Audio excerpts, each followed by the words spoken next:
has always been in the people. Don't forget it.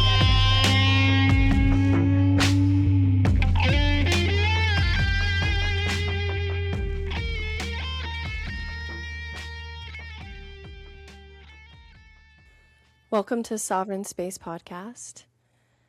This is Lindsey Lamb, and I'm here with my co-host, Raymundo. We're excited you joined us today. Our episode is about the consciousness journey. This will be a multiple-part conversation, and excited to have this. Would you call the consciousness journey the awakening journey? Are those the same thing? I would, yeah. Okay. Cool. I would too. Okay.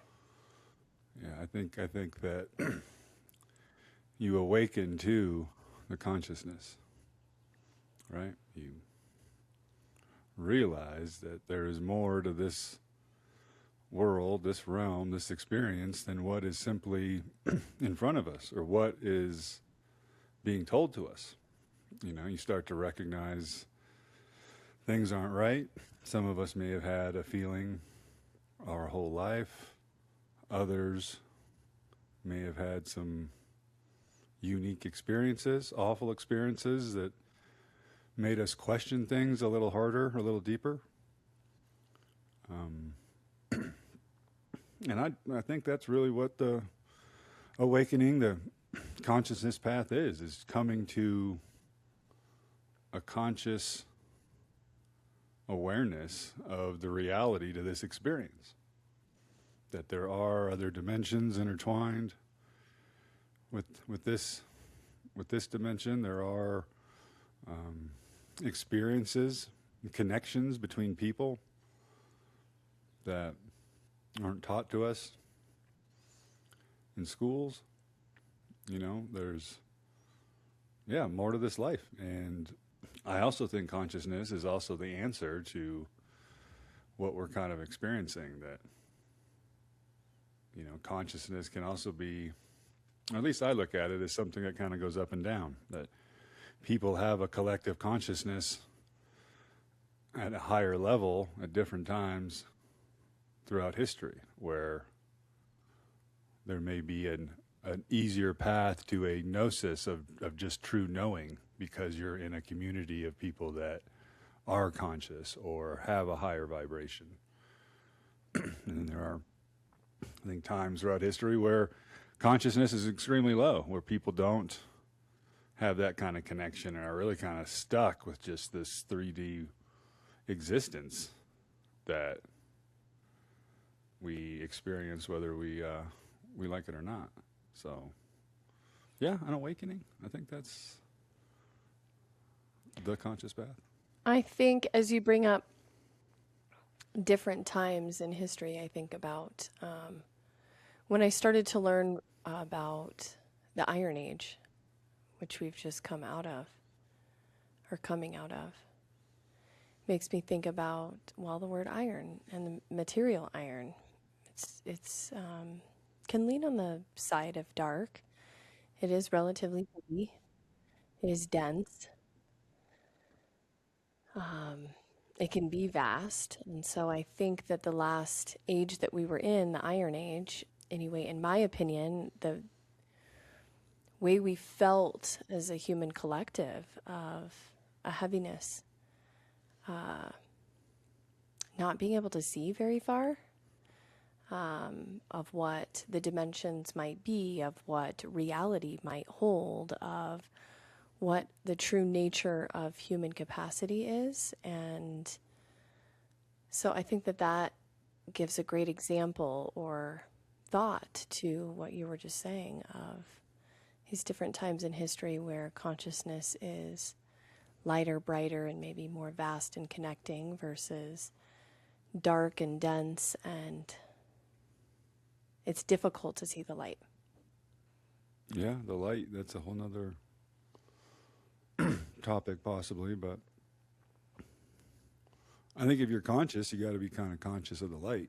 I think you have to, at least maybe that's just my perspective, I don't know, that the light exists, that something pure, something supreme, something so much greater than us in a way that we can't even really wrap our minds around, but just get close possibly and be okay with that, to kind of recognize and even be comfortable in this existence, recognizing that lots of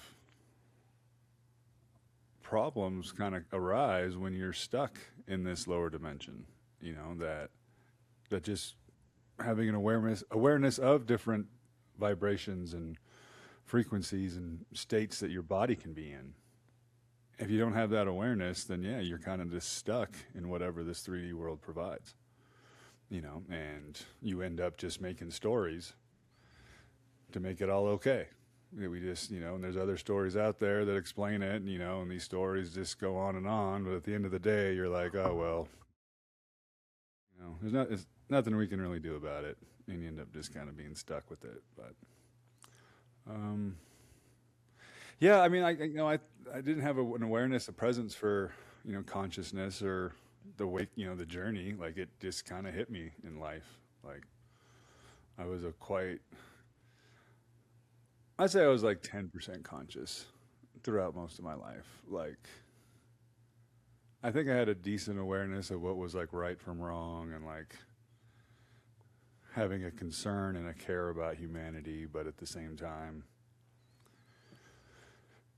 it was just so easy to indulge in those self-interests, and that the more and more want you get, the more and more things you call into your life, the more you get those things, make it harder and harder to be conscious.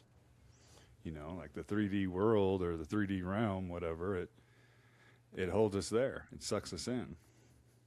And the conscious path is really just kind of escaping that, moving past it, waking up. Yeah. What was it like for you? Were you, did you have a boom moment kind of like me, or did you just kind of always see things? Yeah, I think for my particular journey, I, as a really small child, would tell my parents basically about the greatness of this experience of being a human being. My parents received that, and I was in a home and an upbringing where that was okay to share that information. I didn't quite know how or why I had this such conviction for where we come from.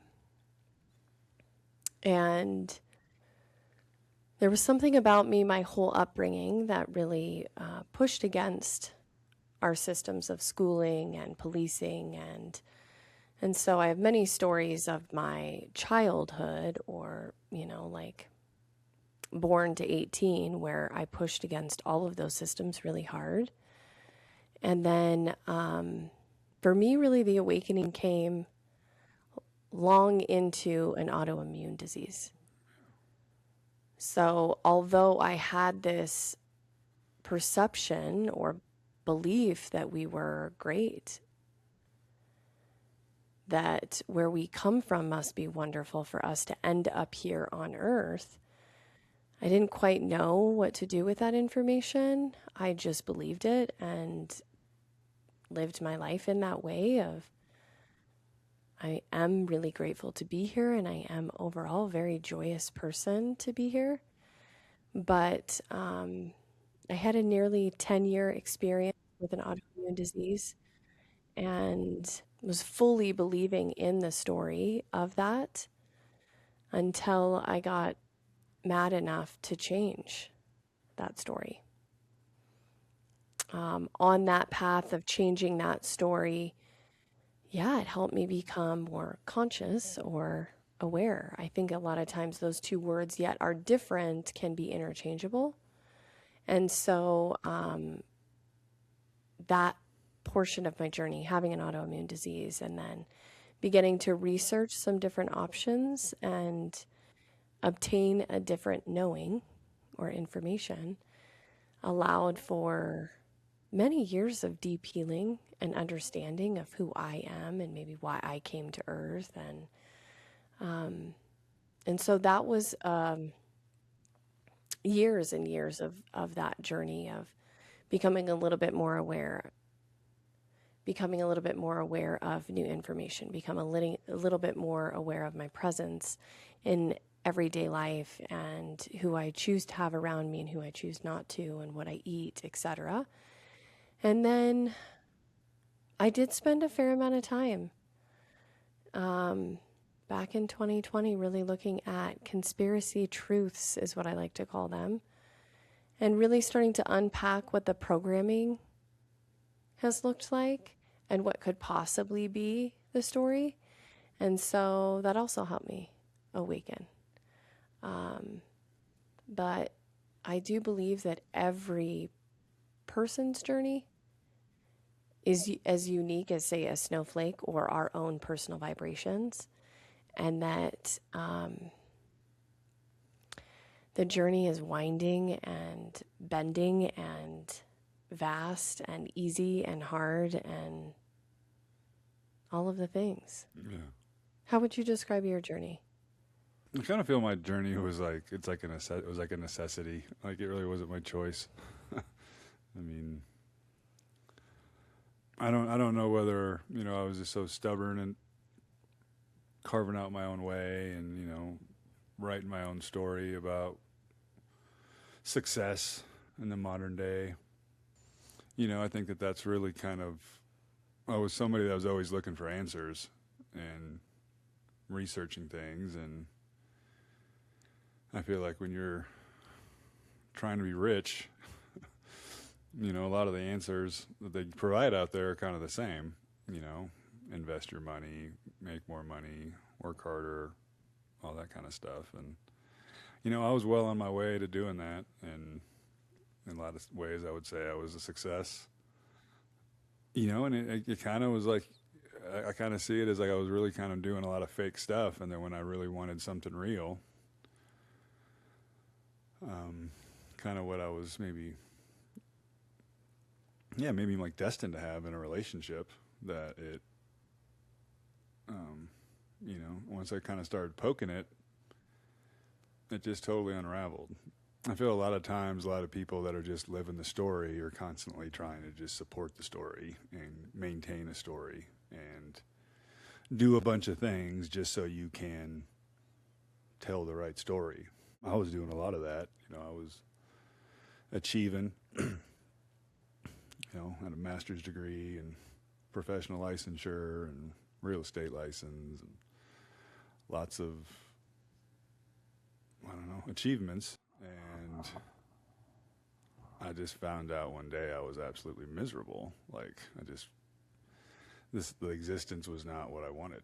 And, when I started asking questions, real questions, then, my reality, lots of things that I was really passionate about and living my life doing, all of a sudden became quite useless, kind of a waste of time, like not like actually disservicing, like working to like make my life harder.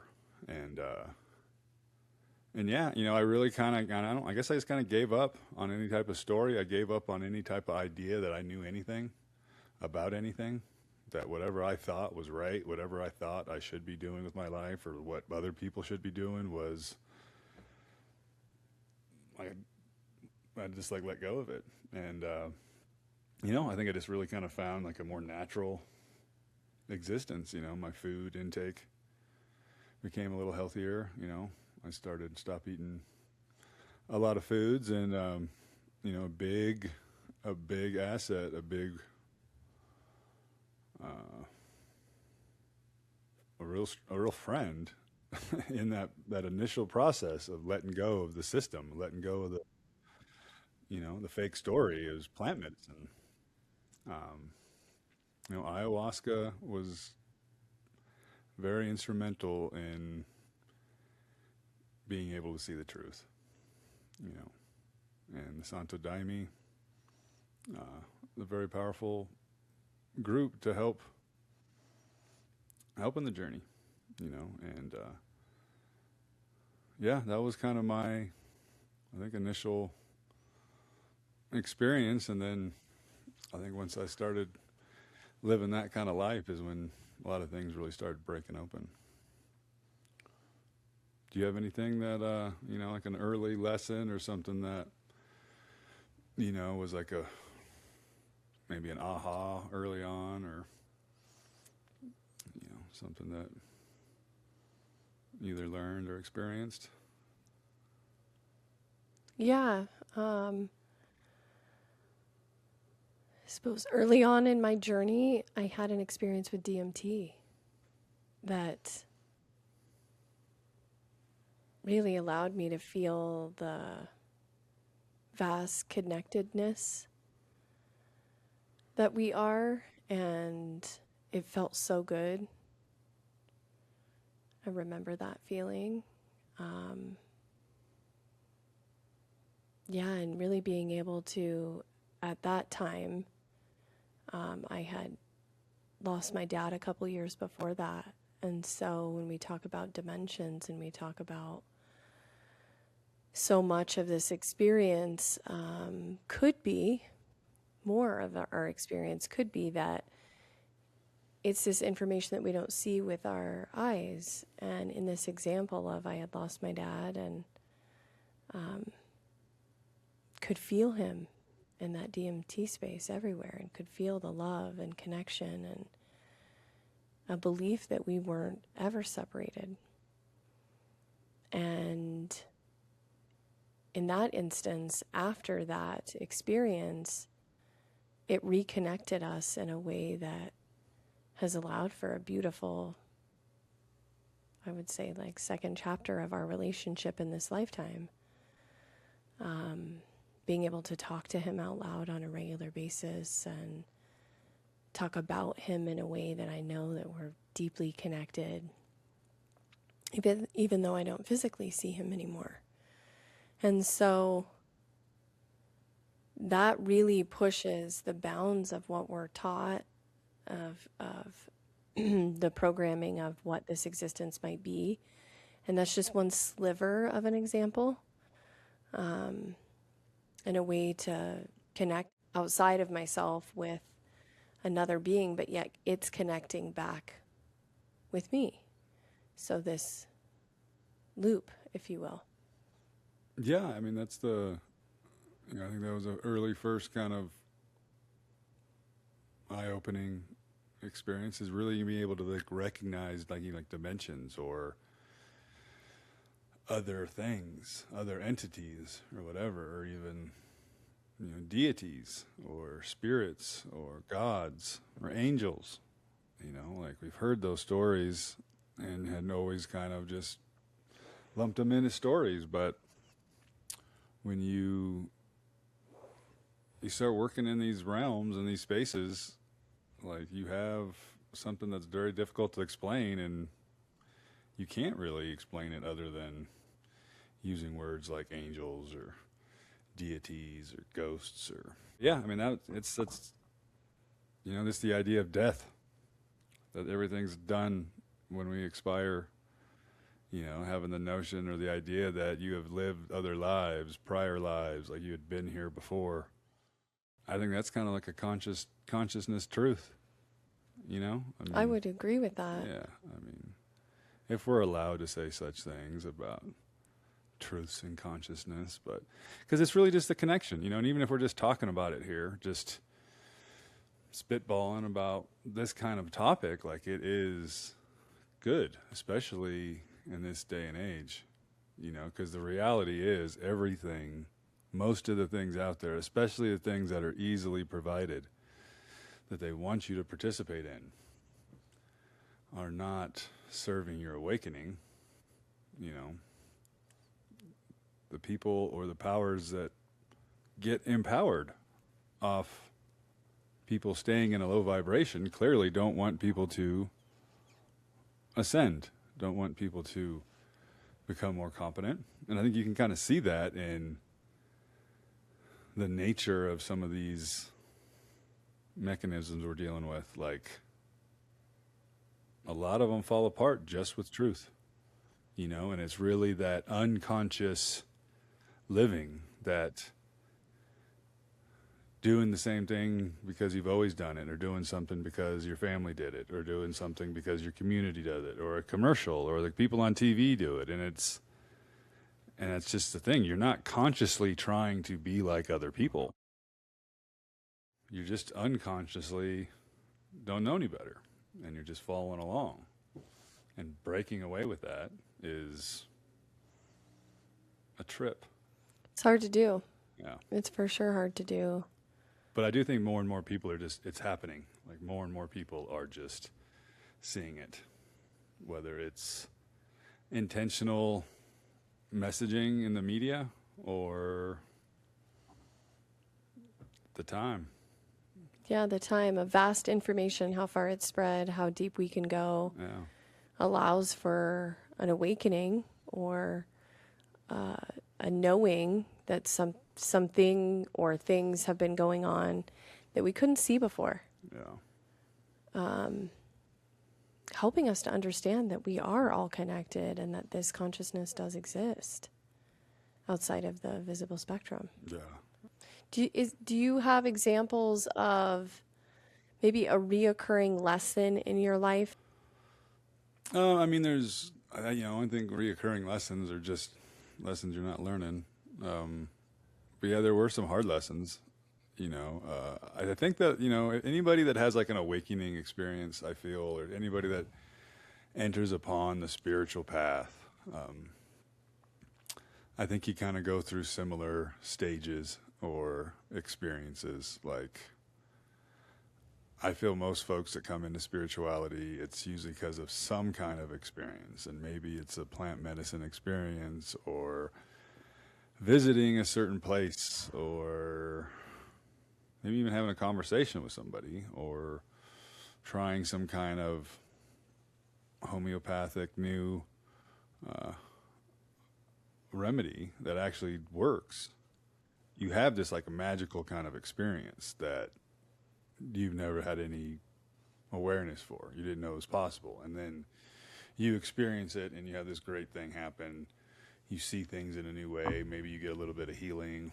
You get some kind of relief possibly to your life's problems. And you think that that's it. That you found this one thing. Like you found something that you could capture, and it's like a sign of even like the brainwashing where and you want to figure out a way to sell it. You want to figure out a way to like make money on it or profit from it or something. And you probably, throttle that back and realize you don't really want to be rich or nothing like that, but you want to share this thing with everybody. Like people that were in your life that are still asleep, you wanted to wake them up. You wanted to share it with them, or people that were struggling in life that just needed a spiritual new vision of things. I was constantly trying to like affect other people, make other people see it, and that really can't be done. Like that was the lesson. You cannot force other people to see anything. You cannot force people to see things a certain way. You can't make people see the spiritual path your way. Like you can just have the experience and walk your walk and do it. That the community structure, although being around folks that are on the same path is helpful, and it is kind of your tribe, you do come to realize they don't have to do the same thing you do. They don't have to see it the same way you do. They respect your journey and you respect theirs. But what about you? Yeah, I mean, a reoccurring experience in my life was abandonment. So it's taken well into my 40s to recognize that, see that over and over again in my life. To recognize it, see it, not punish myself, accept it, acknowledge it, take the action steps to stop doing that. It's probably the hardest part next to seeing it, knowing that that is a a choice that I made before I got here, of a lesson that I needed to work through and learn. And so for me, detaching from any of additional attachment to emotions that might come with that, like shame or embarrassment, or it just is. It is an experience that I chose to have over and over and over again until I could see it. And I still have to, not on a daily basis, but acknowledge, hey, is there abandonment here in every relationship I have with other humans? Do you feel that's kind of like advanced spirituality? Yeah, I think when we talk about like an advanced stage would be, yeah, releasing yourself from attachment to it and having it be this story I could sit here and maybe I will at some point share every story of abandonment throughout my life. And then for me to not to attach to it, and when you meet me today, I'm not, hello, I'm Lindsey Lamb with this paper I roll out of every time I've abandoned myself. That isn't the story that I tell people right now. No. I will talk about it if it comes up or if it's relevant to someone else's experience, or seeing, well, in this relationship, as I am aware now that that is something that I have been through over and over and over again. Is that happening in this relationship? Whether it's a friendship, a family member, a new relationship. And so, yeah, being able to recognize them and know that in a way, sometimes I think it's funny. It can be funny. You know, I like to think of, on my consciousness journey and for where I am in my beliefs, I am someone who fully believes and understands past lives and reincarnation. And if that is some of my groundwork beliefs, and then also I have a belief that I chose to be here. I chose my parents. I chose this life. I chose the obstacles, and I also made agreements with other beings to experience this with me. And so sometimes I like to think about, if that were the case, and I believe all of those things, then the soul part of me, before I incarnated in as Lindsey Lamb, was like in a soul shopping mart with a shopping cart. And my soul was going up and down each aisle. And maybe not everything was available, because maybe I cleared those things in the past life. But what was definitely available on the shelf for this life was abandonment. Oh, And so I took that off the shelf, put it in my shopping cart, and was like, okay. damn. I was in that shopping cart with you in abandonment.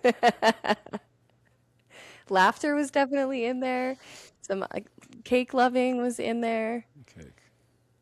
But abandonment was in there. And along with some other lessons, along with, I do believe, the disease that I encountered and experienced for nearly a decade. And really the part of that for me is like taking the responsibility of it and saying like, okay, well, I picked that clearly because it keeps happening over and over again. And that's okay. That's part of why we're here as living beings, is to not only clear these things, but to experience them.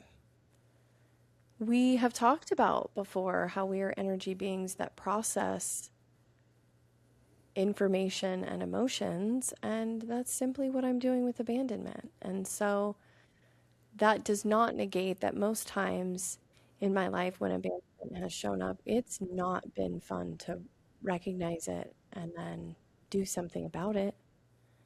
It's probably the hardest obstacles in my life, but that's okay.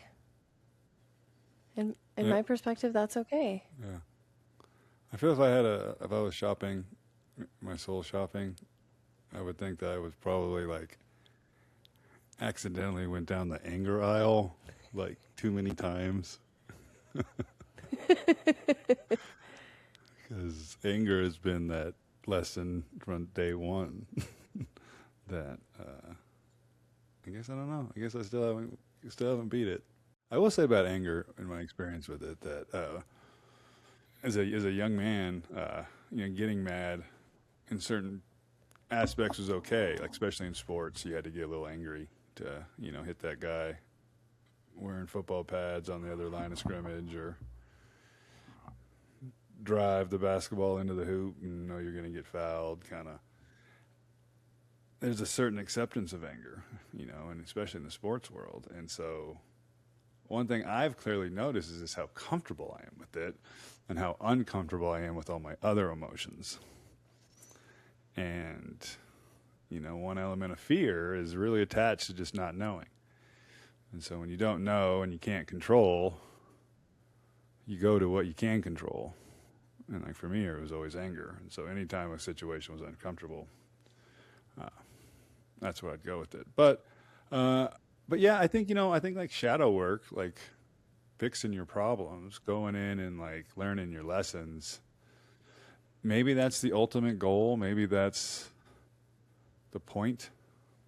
Because I do think that there is a certain realm of spirituality or consciousness that's all talk, just philosophizing about the truth, about dimensions and how people are supposed to be and what the natural thing is or whatever, but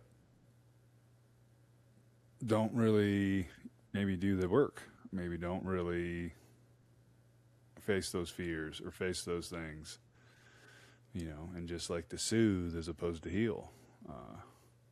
That was something that kind of, really I eventually got to, I feel, when you kind of went down the whole visuals and, the early wake up stuff was like, what am I supposed to be doing with my life? Clearly making tons of money really isn't the thing. Even being good at engineering or real estate or some other career may have a nice story associated with it, but it's not really serving me or people around me. Like, what can we do with this life? What can we do with this existence? And that is actually super hard because there's so much of our time is already being pointed down a certain direction that we got to really row upstream and kind of back out of all this stuff to just get to a point that we can actually do what we want or that what we think's right. Yeah. Yeah, I mean, you were in the system, right? You were living a normal life for a bit. Yeah. In some people's terms. I was. I've had 2 different normal careers in the system. I had a 9-year career in mortgages. And then I had just about a 9-year career in wealth management. Wealth management. Legacy planning. Right, I know. It's just the words that are interesting. Yeah. Like, we got to manage it. Yeah. We got to keep this wealth where it is. Contained. Yeah, and during that time, I suppose in my second career there, the wealth management, legacy planning, I did feel like I was making a difference, especially when it came to legacy planning, creating a plan for when someone leaves this realm. But it was about how to financially take care of the ones that you're leaving behind. And I felt like I was doing something, I don't know about profound, but was doing something that was impactful for people and families. And it was serious and it was a heavy subject. And so it felt important. And it also was, and still had the nature of,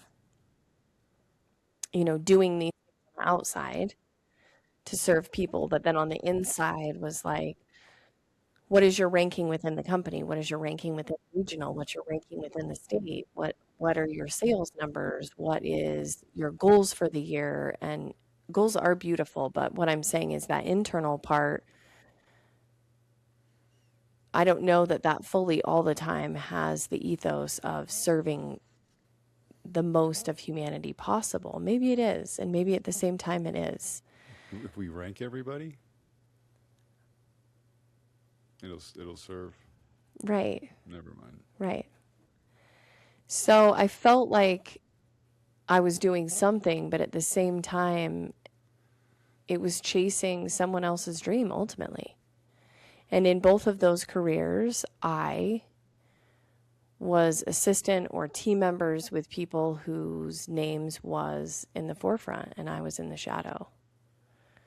And so as I've looked at those parts of my life, even me acknowledging taking responsibility for the fact that I preferred to play a supporting role versus being a main character. And then my third career was becoming an entrepreneur and creating artwork, large pieces of artwork, anywhere and everywhere possible. So on that journey, I mean, that was a completely different lifestyle ethos. Within that, sure, you can say that serve a community by painting something in an area that is uplifting it, that is giving it something to look at versus maybe a drab wall or a wall that, who knows, wasn't there before, maybe just got built. I do think that during that time and on the spiritual path, it helped me understand, or I should say the consciousness path, it helped me understand that once you do become an entrepreneur, that is one of the best vehicles to connect with consciousness. Yeah. I no longer was serving a company or a team that had a mission. I was serving my own mission. I was no longer, I mean, it's been a long time since I've worn a uniform at a job, but I was no longer performing for those statistics, for those rankings, regional, local, state, whatever, and was showing up every single day for myself. That also allowed me to manage my own time, which allowed me to go down many rabbit holes, whether it be conspiracy truths, like I mentioned, or it be really understanding the mechanisms of the body and how the body works to help myself learn how to heal from an autoimmune disease. And so that decade career really also allowed for some deep nervous system entrainment.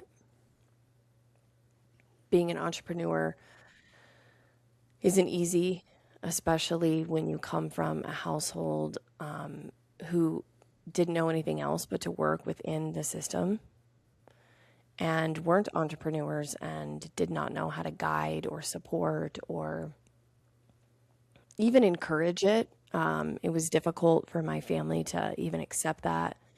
They were afraid, they were scared. So it was not only managing my own nervous system, but sometimes recognizing that some boundaries needed to be set against or with some people in my life that included family who may not have understood why I would choose to not know where my paycheck's coming from. To just do what I want for me, whether that is to do a painting or to spend the day researching something for the benefit of myself. Yeah, your tribe matters. I mean, who you hang out with, who you spend time with, it does matter. Like, I mean, I kind of walked away from a few friends that were real good friends for a long time. We were mostly just kind of drinking buddies and watch sports half the time. But yeah, when I kind of started going down a new path, it was clear that we didn't kind of have much to talk about anymore. Like, and yeah, family was concerned. In my family's eyes, I'd kind of had everything set. I was going down a pretty good path, and then all of a sudden I started doing things different, and they were a little worried. Yeah, and I remember, just the only thing my dad was ever really concerned about was making sure I had a paycheck. Like, I think in his mind, and maybe it's a generational thing, that was the answer to everything. You got a paycheck, you can get the stuff you need, and you don't need to get too much stuff or stuff you can't afford. Yeah, just seeing how much of that changes your life. Like, um, being on a paycheck scale my whole life, every 2 weeks or whatever, getting some kind of a paycheck, and you build your whole life around that. Your bills are on the same schedule, your investments or whatever, the money you're putting away, it's like every month. It's just for no other reason than that's just how the system pays you. Like, could you imagine getting paid a year in advance, your full salary on January 1st? You got to make it last the whole year. Maybe that'd be cool. Maybe it'd be easier. Yeah, I think that was like yeah, who you hang out with, who your people matter, and on the same vibration, at the same point, what you say matters, what you're doing matters, what you're thinking matters. Yeah, that was a big lesson. I remember I was always really bad at trash talking myself. I still have a little, I don't know, itch of it from time to time. Kind of comfortable calling myself stupid or whatever, or every other name I could think of just to encapsulate the situation. And when I really realized, when I stopped doing that, or I could just observe it and recognize how much stuff I was saying that was bad about me, that was amazing. And that was a huge change, like a big shift. Like, I got a lot more confidence and, I don't know, positive about life once I stopped kicking myself every time I made a mistake. And for me, that was kind of like the early lesson: not be so hard on yourself. And the later lesson, the deeper lesson is like, nothing's a competition. Like, there really is no failure. The only failure is when we cease to exist as humanity. We don't make it. Everything else is a lesson, just a process, and being a sports baller growing up, and just being good at school in a lot of ways, like, I had that competitive drive. Like, competition just made sense. And to kind of see the life when you pull that out, it kind of makes competition look kind of toxic, at least from my perspective. Like, the idea that we can't do good things or great things or make things amazing because there's no competition to do it, I think is false. Like, You mean that in a company way? just in life way. Like, I don't think beautiful buildings are made because there's competition.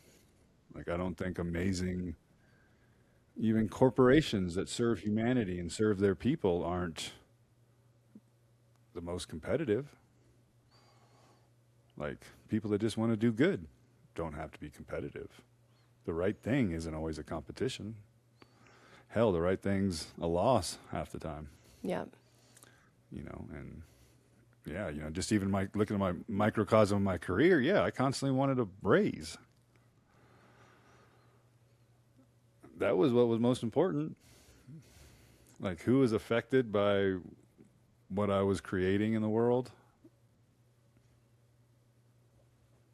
I mean, I was an electrical engineer. I was creating electrical power, or helping people create electrical power. I don't know anybody. Well, there are some people, I guess, complaining about it, but it's a good thing in many conversations. It was useful. People they're gonna need it. I'm always gonna have a job, but within that, it was still, I wanted to be a manager, project manager, chief engineer. And that became really the thing. Not so much the craft of engineering. And I think that's the way in almost every occupation there is. I had a very awful experience at Home Depot last weekend. with customers and people just doing their job, just following the rules of the company. My day didn't matter whatsoever. What they were doing to me and requiring of me did not matter whatsoever. They just weren't going to let me do something until they checked their box. And it was just, anyway. Yeah, what else about the spiritual journey or the consciousness journey? Gosh, a big one for me was my addictions. I personally was extremely addicted to alcohol, liquor for a long time. And then, that there really wasn't any kind of liquor that I wouldn't drink or any alcoholic beverage I wouldn't drink. I think back then, if somebody would have asked me, I would have said, I'm in control of it and I'm not an alcoholic. So that's one addiction that I had. I also smoked cigarettes for nearly 20 years. And then I was also extremely addicted to porn. And those three were something that I partook in every single day, whether it was alcohol, cigarettes, and porn. I participated in all three of those every single day for many years. And I don't know that I ever planned to let them go, but as I understood more about how my body worked, that there are these other dimensions, that there's entities that we can't see with our eyes, and started to know these things, well, then I couldn't unknow them. And then I couldn't consciously participate in those things anymore. Yeah. And so that was, there are times now, it's been well over 2 years since I've drank any alcohol. There are times now that I will have a moment of reflection of just like, whoa, there's not a part of my day now that I ever think about alcohol or consuming it or needing it or wanting it. But there are moments where I can remember that version of me. And sometimes, yeah, I'm just astonished that that isn't still part of my current story. That really did change who was around me and who I was willing to be around. There are more and more people now that are not drinking alcohol than there were before. But It's still out there. yes, and there's a lot of relationships that are no longer in my life due to that one thing. And yeah, I mean, that whether that is okay or isn't, or doesn't even need a label on it, it just is. I am fully happy with who I am now, not needing those things in my life every day. But that doesn't negate that it wasn't really difficult to say goodbye to some friendships, some relationships, some lifestyles, some really fun things that I got to partake in. But wasn't it easier once you kind of saw higher dimensions to let go of stuff like that? Like you kind of touched on it earlier, but like I would say, yeah. I mean, it was easy once I had the information. Yeah. Then I could clearly see it, and it resonated with me and aligned. And then when I went to partake in those things after knowing that, too much of my intuition inside said, we don't do that anymore. You know the truth. And that's difficult. That is really difficult. It's really difficult too when that acknowledgement was then my entire lifestyle. If I was then seeing it and not partaking it anymore, my entire lifestyle for a decade was that. My partner at the time was very in aligned with those addictions with me at the same time. And so yeah, that was a recognition too of, well, we as individuals choose to live our life the way we want to live them. And as you start to see things and can't unsee them and go Yeah, yeah, back. yeah, yeah. But have you had a La Loma's margarita? I mean, I have, long time ago. Yeah, I feel like I was able to drop a lot of, I guess you could say, addictions. I think once I just kind of saw it, I didn't have much motivation before that. I guess maybe I was kind of held on to drinking, even though I was trying to get healthy. It was like the lowest carb alcohol I could find. But yeah, it just like drinking really kind of seems pointless when you can kind of recognize what life is like when you can see, because you can't really, I don't think you can really ascend. I don't think you can be your highest self if you're like a regular drinker. No, the Like, body you has to just do can't. so much repair. Yeah. Even with one drink, the body has to do so much repair that, yeah, But it, even the like you talk about consciousness, like the contemplation, like the focus, like the meditation, like that's like an amazing amount of like powerful stillness, holding this quiet space that like your body can do and really thrives in that situation. Like it's hard. There's I don't really think somebody that drinks regularly could even find that. You know? interesting point. But yeah, I would say that even on my own, as you bring that up, on my own path, I didn't find meditation until just a couple years ago, and that really aligned with like about the time I stopped drinking alcohol. The longer I've been without alcohol, the longer I can sit in stillness, the more times I want to go to that stillness space of meditation, the more I feel comfortable in that calm, peaceful, still place. So, good point. Yeah. Like the going to that space, going to that world, and that's recognizing there is like another experience here when you just like close your eyes. You know, like that's enough to cut out a lot of stuff. And that's kind of what happened for me too. Is like once I kind of cut out a few things I realized weren't serving me. And then I had also realized they were things that I thought were really great. You know, I didn't really ever accept them as being like addictions. They were just part of my life. But I called like an audit, like, you know, just like question all these things. Like, how do you know there's not something you're doing right now that's unconsciously like cutting your legs out from underneath you?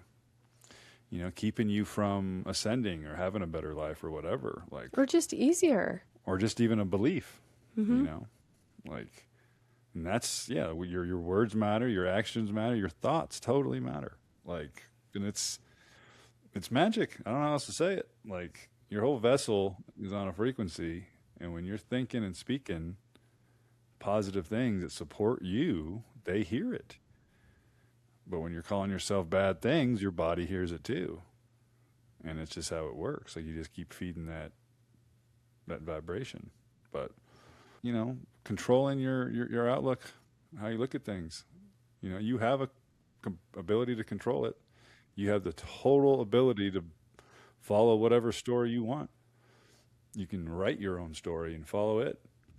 It don't matter. It doesn't have to be somebody else's story. Yeah, or somebody else's idea of what a story looks like. Right. That makes me think of a life experience I had when I got my first divorce. My grandma, on my mom's side, had been keeping a log of the consecutive years married for like 4 generations. No one had gotten a divorce. Oh. Hundreds and hundreds of years of marriage. I have 7 cousins who are all married.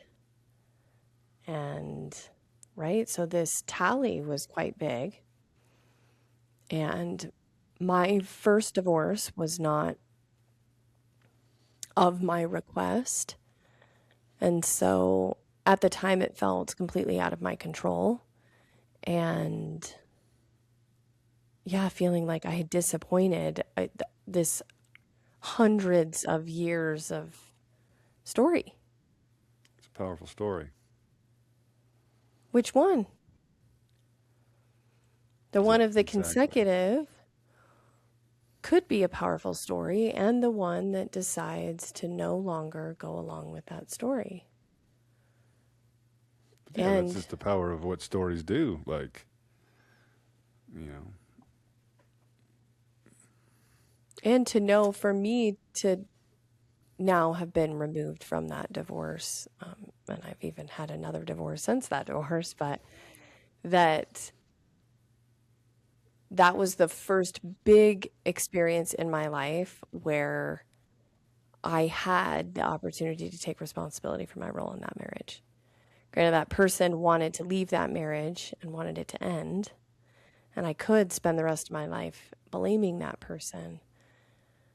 But instead, I was able to find this responsibility for who was I in that relationship? How did I show up? And the courage to break someone else's story that, quite frankly, didn't get my consent to put me on any sort of tally or require me to stay married when they are not me, even though that was a family member. I didn't consent to being tallied or a part of it. yeah, I remember that too. Like, my parents' marriage wasn't fantastic, and my mom stuck to a story, just never going to get divorced, and there's some equity to that story. I mean, it's not something you want to give up on super easy, but it's It also is okay to accept the ending of that chapter in one's life to begin a new version and to begin a new chapter. And then it's okay to let go of stories sometimes, to maybe even attach to a greater consciousness, a greater way of being able to show up. I know that in the story of my life, it gave me a huge opportunity to show up for myself, right? Another example of some abandonment. I Given, think we should get rid of all the stories. then what would happen with those stories? What would happen with them? Without stories, We'd live our lives. We'd do things that make us happy. We wouldn't keep ourselves from happiness because some people far, far away in a time long, long ago decided what was right, what was proper. And things should just be this way. And if they're not that way, bad, bad things might happen to you. and on that, we're going to take a quick break. Thanks for watching and listening to Sovereign Space. We'll be right back after this short message. Have you been able to start seeing the ways of the world, the structures and programs that we have been living within? If you've been on this journey to uncover some of these boundaries, there's a beautiful way to write your own constitution, to leave the public and enter the private, to create a world that is separate from these bounds that were created for us. My good friend Raymundo over at aguagiero.net has incredible resources allowing you to step away from the public and enter the private, to live the way that it is aligned with you and your soul. Visit aguagiero.net.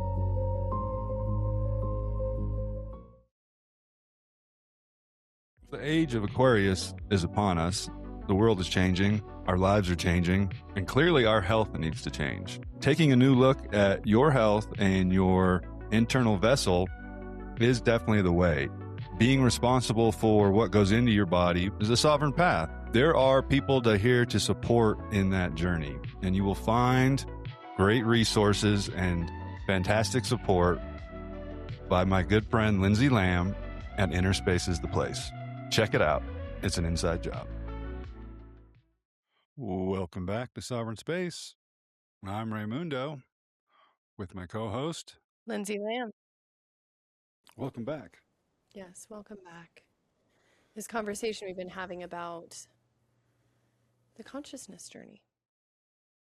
Opening to this conversation, it is a big one. I mean, the consciousness journey is really a thing because of, I think, the unconscious, the unconscious life. And the more and more conscious you might get, the more things you might come to know and understand is not going to affect the consciousness of other people. And you have to figure out a way to integrate with the unconscious and, be able to communicate and live and do things. Because not everybody's going to wake up. Maybe everybody does, but not everybody's going to wake up at the same rate. And sometimes it's very challenging to be around a lot of people that are kind of unconscious because, the mob mentality, the group think can be kind of uncomfortable, to see people around you, people you might care about or even have a lot of respect for, kind of, give in to messaging or stories that really kind of hurt all of us. And unfortunately, just trying to talk about it like plain speak never works. It's not something you can force upon anybody else. I think that, part of the journey of consciousness is recognizing that we are kind of one tribe. Like humanity is one force. We are all on the same team. But not everybody gets it. And a lot of people are rowing in the wrong direction. And you have to kind of just accept it, be able to accept the reality of the situation, knowing that things maybe should be a completely different way. And if they were just a little bit different, a lot of problems might be solved, but you can't really force the change. I mean, you can just kind of lean into the right direction. And I know that's just kind of been tough for me, is like, I desperately want everybody to wake up. Like, the sooner we do, the sooner more of us do, and are ready to actually start standing up, I think things will really change for the greater good. But, that's kind of its own process. Things will change when they're going to change, or something. I don't know. We have hope and a faith, I think, as you start to awaken or connect with this consciousness, that it gives the ability to hold the vibration that things will get better. You brought up acceptance, and I think that that is a key, a literal key to opening a new way of living once you start to see. Accepting the ones around us is kind of the first, maybe second step after accepting ourselves and accepting maybe I've been here before, maybe I did pick my parents, maybe that scenario is very difficult, maybe the accepting then comes on that first layer, and then that second layer is accepting the people around you and accepting where they are on their own journey. Knowing and recognizing sometimes some people you can connect with on these deeper levels with this deeper subject matter, and then accepting that some relationships in your life may not have a door open to conversations connecting to consciousness. So accepting it and not trying to change it per se, but just accepting it, acknowledging. I think that is called awareness, to be aware of it. Then also being aware of who around you or in your community is maybe on the same page, or are there concepts that within a community others are aware of? Those would be the key times to come together and maybe assemble bigger or deeper conversations. And also being aware that it takes time to awaken. It takes true responsibility. It takes a humility, so to speak. And I know on my journey, the concept of awakening to me really is this gradients of opening. Gradients meaning different values of opening to what's possible, either with a specific scenario, a specific belief, or a specific programming. What is truly possible on all the scale, on this scale of value for that.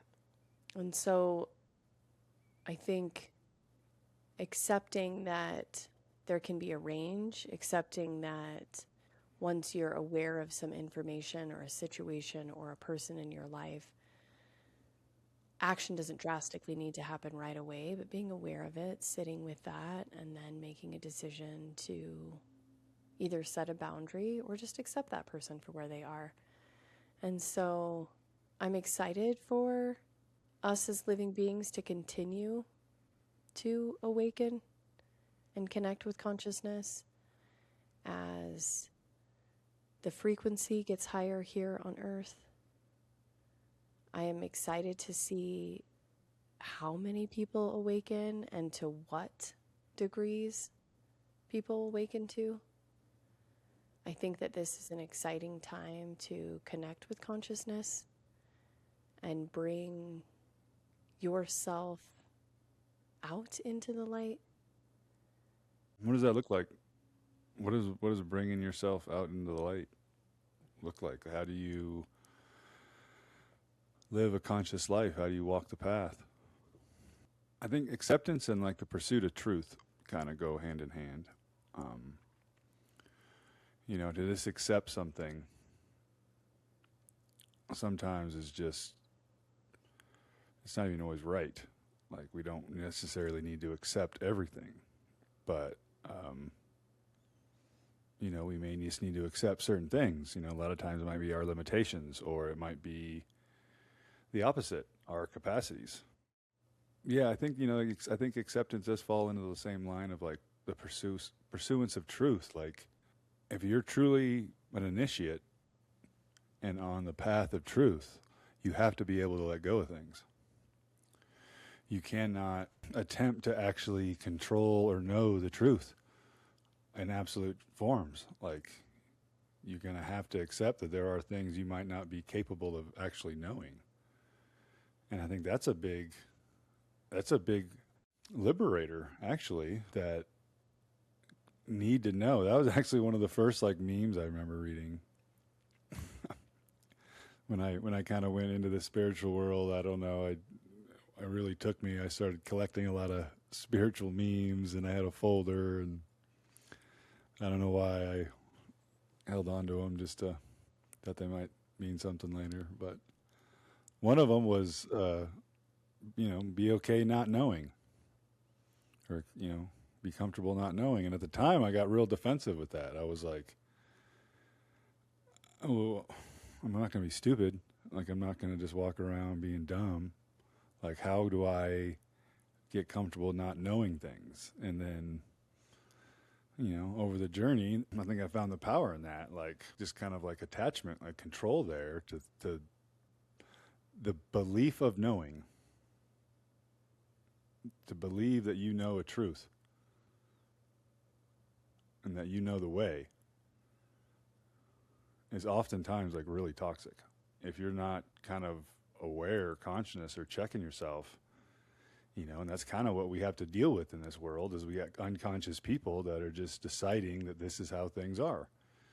And for no other reason that they're the ones taking action, lots and lots of people start beating that drum and just going along. And, it's difficult for the rest of us. But unfortunately, that is, like I said, part of the things we have to accept is that there are a lot of folks that influence this world that don't know what they're doing or do know what they're doing. or do know what they're doing.